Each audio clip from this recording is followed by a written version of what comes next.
संपूर्ण आता मीरा भाईंदरवरनं मी आलो आणि या मीरा भाईंदरवरनं ठाण्याला जर जायचं असेल तर मला वाटतं परिस्थिती आज बघा कशा पद्धतीने आलेली आहे। आज इथे दरवेळेला ट्रक पलटी होतात, 15 दिवस सुद्धा रस्ता हा टिकला जात नाही।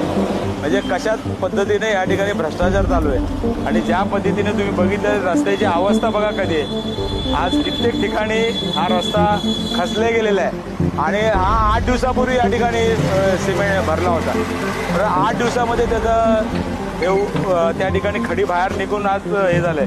कित्येक वेळा वाहन पलटी होऊन किती लोकांचा मृत्युमुखी या ठिकाणी पडलेला आहे आणि वारंवार या ठिकाणी खड्डे बुजवण्याचं काम केलं जातं आणि आज ही परिस्थिती एवढी भयानक आहे। कुठल्याही इथल्या आमदार असेल किंवा खासदार असेल या लोकांना वेळ नाही आहे, फक्त इथे मशगूल आहेत।